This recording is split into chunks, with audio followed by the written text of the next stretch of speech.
Well, hello everyone, and welcome back to Adrian's Digital Basement 2. Yep, another second channel video. And I think, as you could probably tell by the title and the thumbnail, it's another video about a TV. And yep, it's on my lap. Let me put it on the desk here. It's another Sony TV. It's a Sony.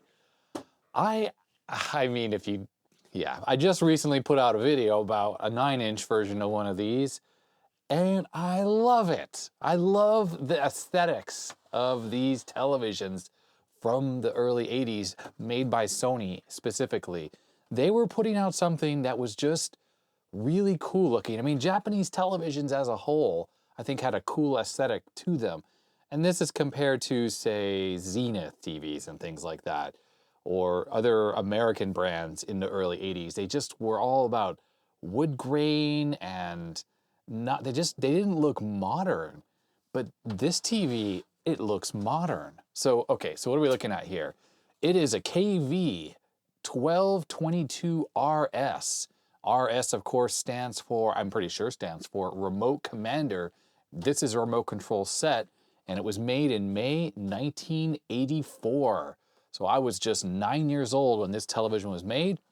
The 12 in the model number signifies this is a 12-inch CRT. Of course, it's a Sony Trinitron, and Sony put Trinitron right up here in the front just so you wouldn't miss it. From an aesthetic standpoint, it's pretty cool. It's got the silver bezel on the front. The sides of the TV set, though, are wood grain. It is fake, but it is wood grain.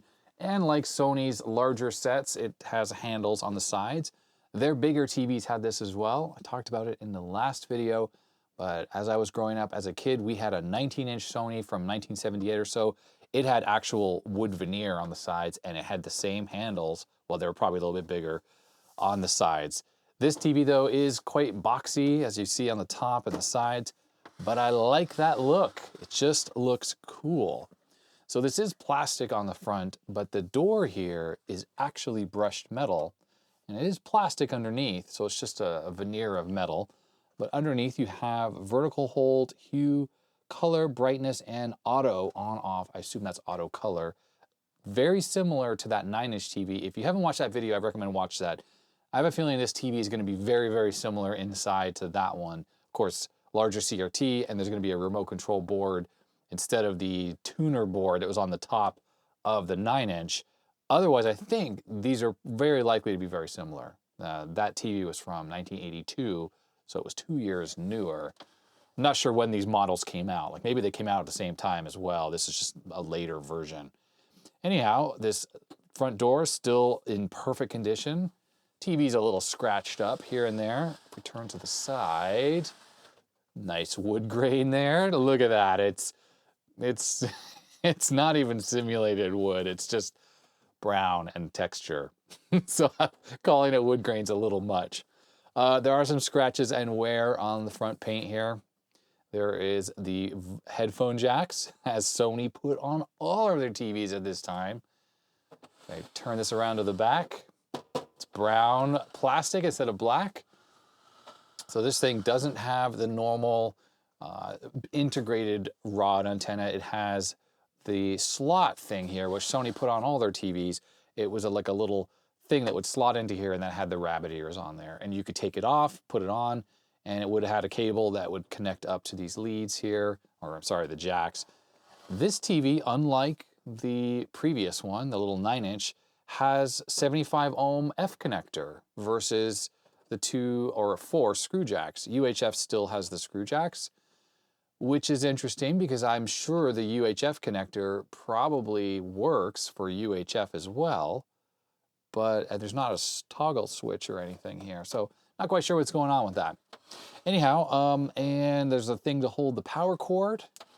And just like that other TV, there is the bias controls for on the neck board. We have H-stat. That control was not accessible from the outside of the 9-inch TV, it was inside. That's like a convergence thing for Sony CRTs.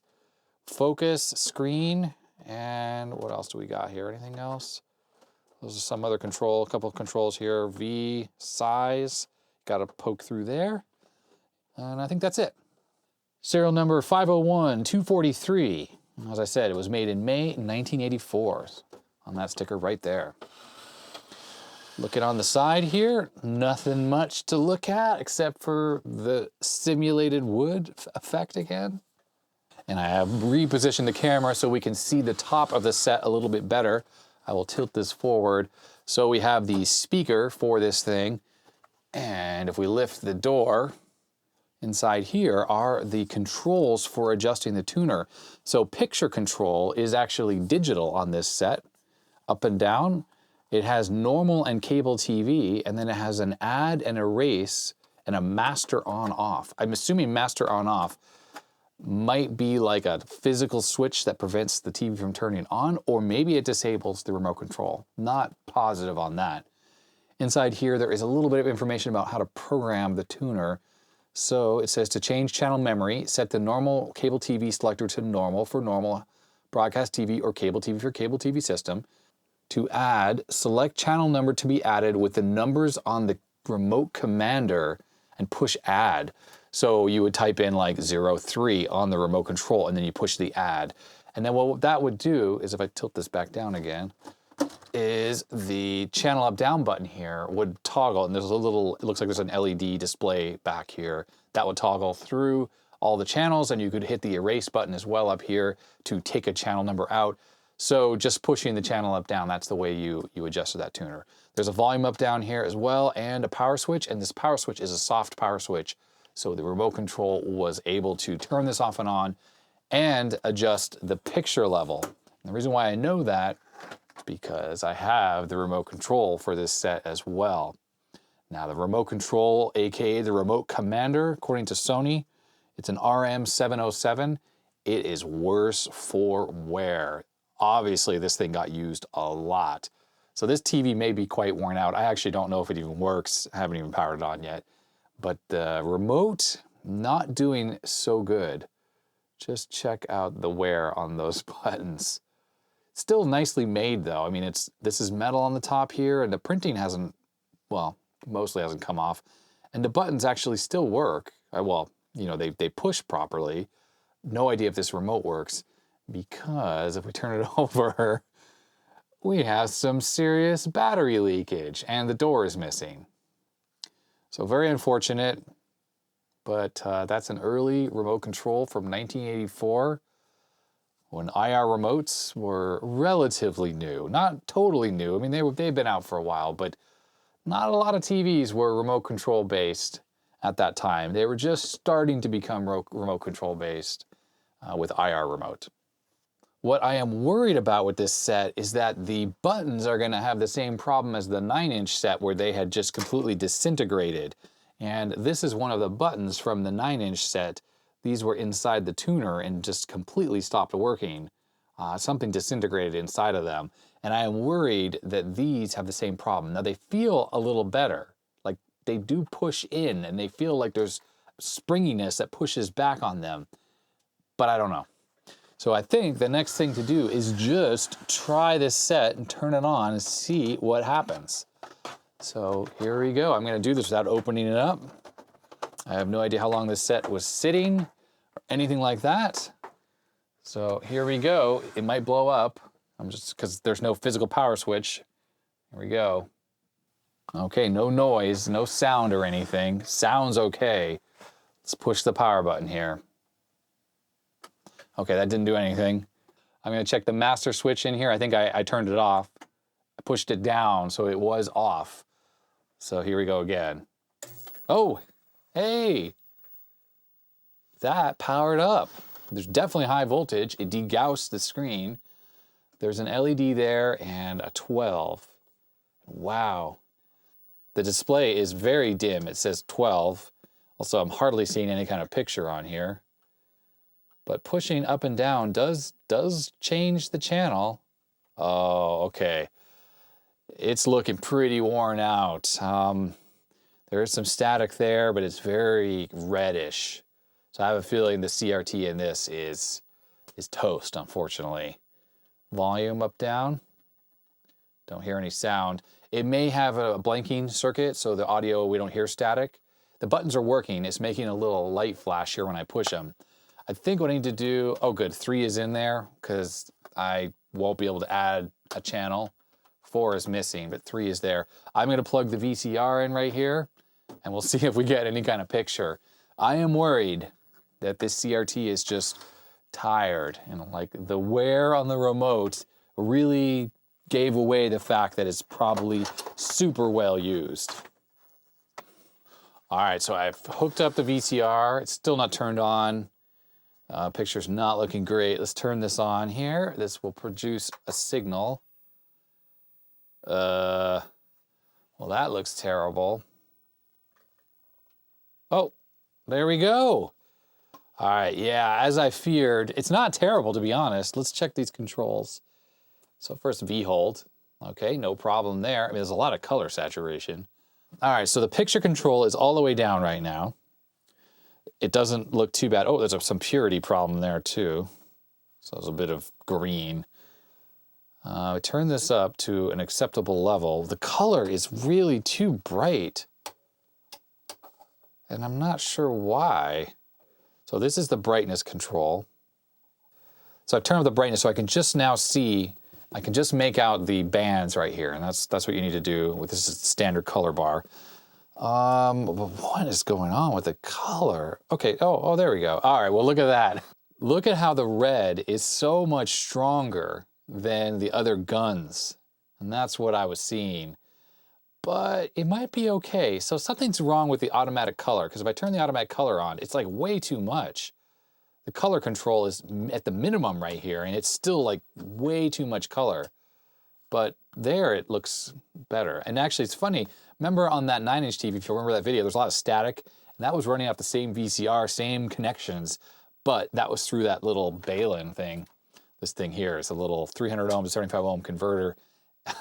Look how much sharper it is. This is like a perfectly clear image over RF, but that's because it's coax all the way through. Because the CRT is worn out, I have to fix that first by adjusting the drive levels. I can probably get it to be good again because the picture's really bright. It's just that the green and the blue guns aren't nearly as strong anymore as the red gun on this thing. Other than this purity problem down here, this thing is looking great. Let me put some solid colors on.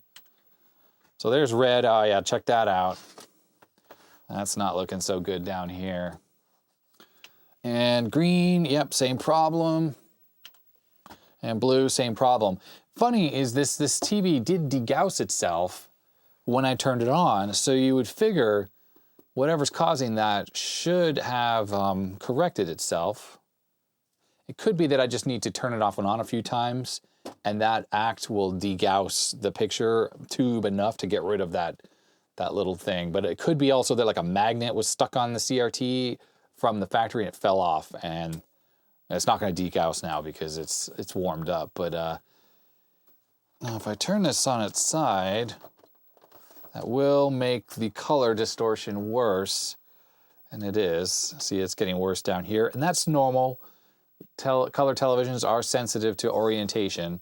If you do change the orientation, like say I would want to have this turn 90 degrees, I need to let it cool off and then let the degauss run, and that should help it. But definitely, so that corner goes good. If I turn this like here, oops, close the lid there. Yeah, weird. I'm not quite sure what's happening with the purity problem. On the back, there are the bias controls. Now, the drives probably need to be adjusted as well, but I'm going to tweak the bias controls, and we will see what we can get. All right, I think I'm on the green control here. Okay, I am not on the green control. These are on the neck board, and it's hard to know if you're on it or not, because I'm going to have to take the cover off. Then I'll be able to adjust this. I'll be able to make this look good again. It will be possible. Taking this apart, it's just like the other one. You look for the arrows. A couple screws inside the handles. There's one on the back, and I bet you there'll be 2 on the underside. Gonna need to take this RF connection off before I get the brown back cover off. And yes, there's an arrow here and there's an arrow there saying that you need to get the screws. Where are they? Right here. Okay, the back should come off now somehow. Just lift and pull. That screw is about to fall somewhere. I hear it. Don't fall on the floor.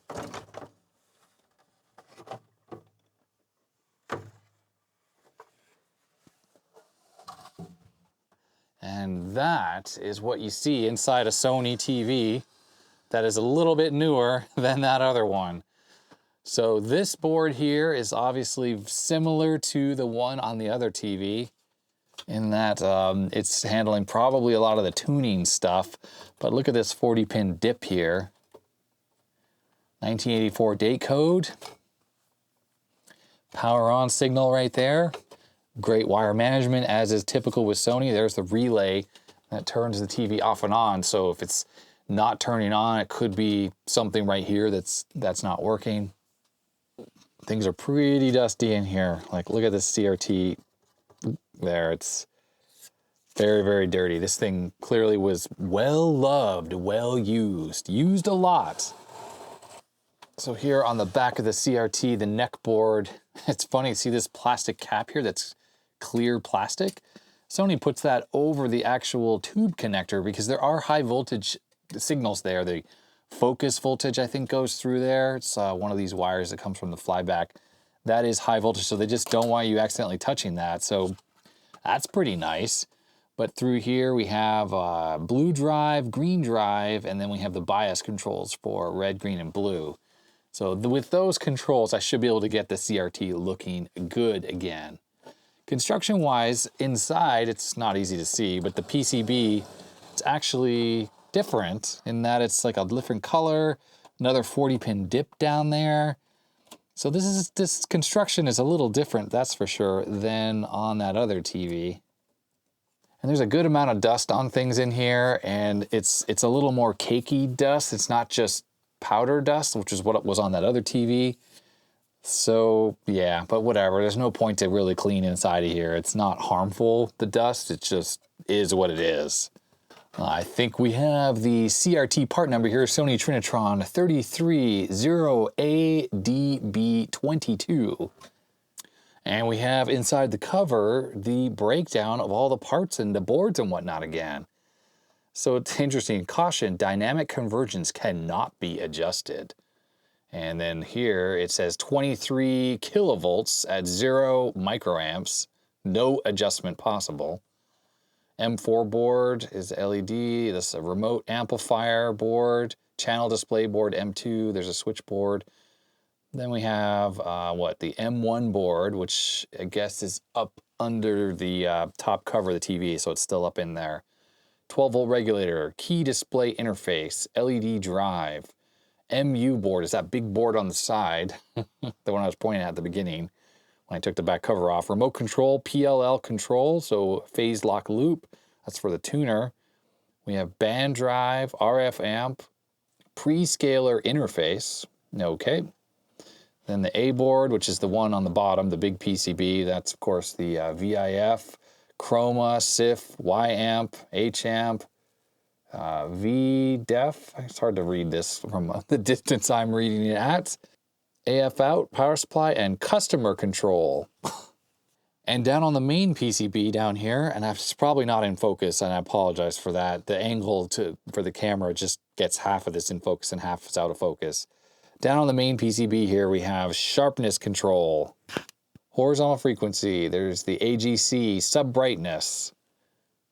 Then over here on the edge of the PCB is some RF AGC controls, rectifiers and stuff like that. Horizontal board on top.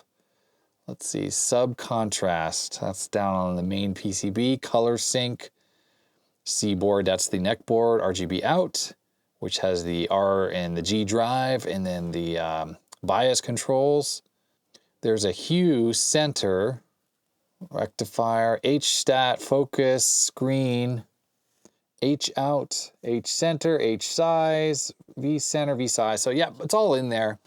Anyways, hopefully if anyone has this TV and they need adjustments, look inside your case, and if this sticker's missing, maybe you can get some information from this video.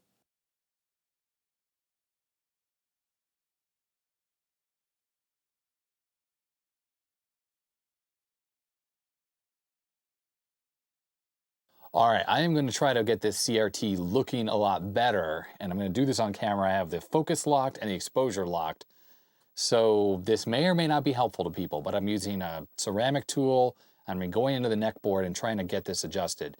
Now it's not easy to do, and I've done a lot of this, and I think TV repair men are going to be way better at this than me, but it's this balance between adjusting the overall tone of the image between the white and then the dark part. Now see how this is just kind of a reddish color right now, reddish brown. That should be gray. In fact, everything here should be gray. We're looking at grayscale, right? I have the color turned all the way down.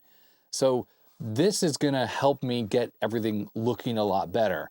Once I have the grayscale looking good, that should make the color look a lot better. So the first thing I'm gonna try to do here is I'm gonna turn down, well, I'm gonna see what I can do with these two adjustments. So this is red, okay. Oh, that's the blue drive. So that's all the way down on blue.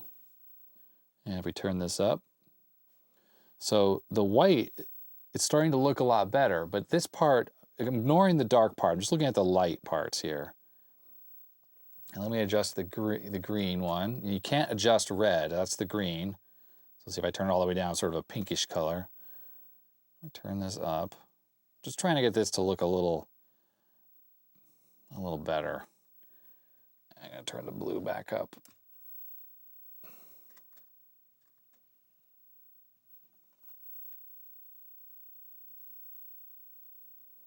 All right, so it's starting to look a bit better, but the dark part here is still way too red. And that's the other controls, the bias controls. So now I'm gonna turn down the red on those. Let's see if I can get this in here. Come on. Okay, there we go. Aha. So I turned down the red bias. Now the overall image is starting to look a lot more pleasing. Now if I turn the color back up, which one's the color here? Nope. Nope. Ah, here we go. And yeah, that's way better, like night and day. Just with those adjustments right there, this actually looks like a pleasing image. In fact, I'm going to turn down the picture that's on the top here. So it's still pretty bright. This picture tube is very bright, it's very sharp. And now that I've adjusted the drive controls, the overall color is looking a lot better. Now, we still have the purity problems. We switch here. So we still have this going on. And the green. And there it is on the blue. So I'm not sure what's going on there. That didn't go away. I wonder why it's doing that. It's like something magnetic is around here. I don't know. That's weird. It's still not perfect, and it's really not going to come across in the camera, but it looks to my eye a million times better already, and I can get this perfect. There's lots of control left in all those pots. If one of them were maxed out, like the drive, then that would be it. Like I couldn't make this look good. And actually you start to get blooming and stuff if you turn things up too much, because I had to turn the green and the blue up quite a bit, and that's driving them harder. And that's just because they've worn out. This thing's been used a lot, and they've worn out over time. But anyways, let me keep adjusting things. Incidentally, it helps to do this in a dark room. I have the brightness turned quite far down, and I have a black image, so it's just slightly gray, and it's probably not even showing up in the camera, but this is how I need to adjust this to look as neutral gray as possible, and it's looking a little too purpley right now, so I think I need to turn up the green bias to make this look a little better. Actually, I'm on the blue one right now, and I'm turning it down a little bit, and that helped quite a bit, I think. Let me turn the brightness up slightly so I can see it a bit better. Yeah, so that gray is looking a lot more neutral now. It's a lot less sort of, it was overly blue. Now let's see, if I turn this down, I go back to the color bars now. And we turn the brightness back up. Oh, no, I don't love that. I don't love that. You gotta kind of keep adjusting things back and forth until you get it into an acceptable state. But it's almost like it's still a little too purpley now. So I'm going to turn the red bias down slightly.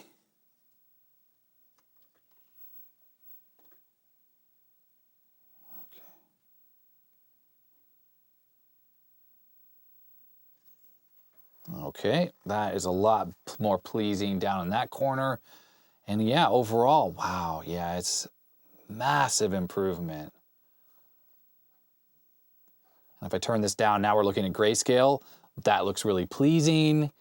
And put the color back. Yeah, that's awesome. Looking good. Hey, that's brought this TV back. That has brought it back. In case anyone wants to see, this is the underside of the TV. This is the PCB. It's in really good shape. I just was looking to see if I saw anything out of the ordinary, broken solder joints, things like that, but everything looks fine. It's nice. Sony puts holes in the PCB for a couple of the adjustments, like sharpness control, which is down here.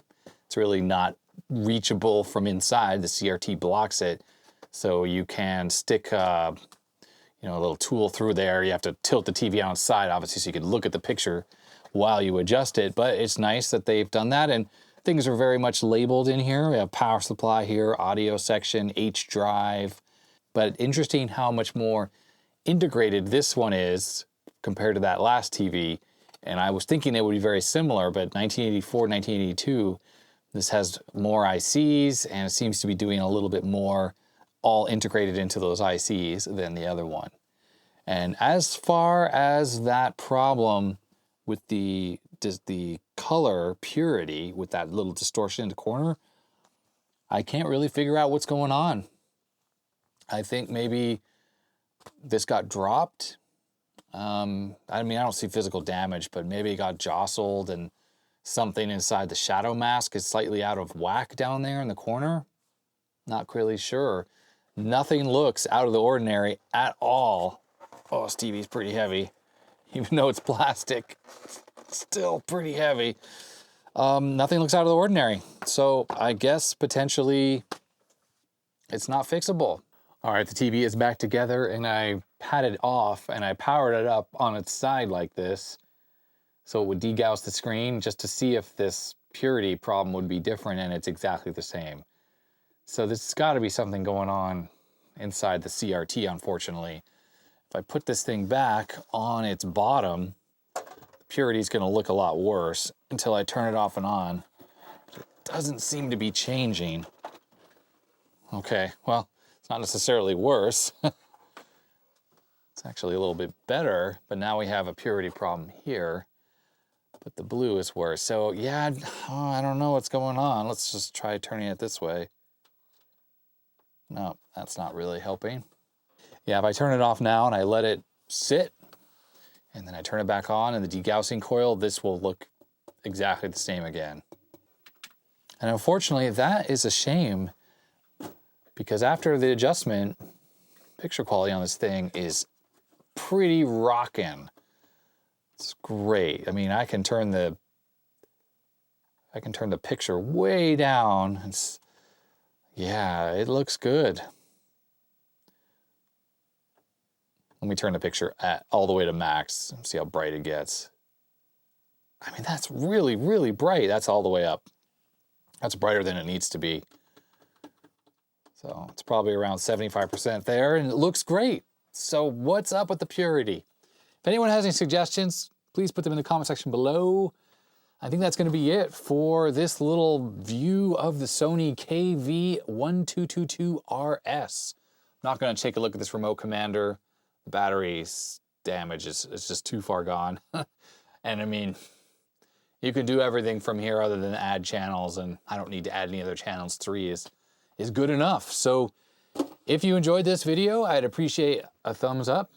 If you didn't know what to do, please subscribe to my second channel. It would really help. Of course, check out the main channel, and I want to thank all my patrons who patronize me, who are my patrons. That just sounds really funny, doesn't it? I really do appreciate that, though. And I think that is going to be it. Stay healthy, stay safe, and I'll see you next time. Bye-bye.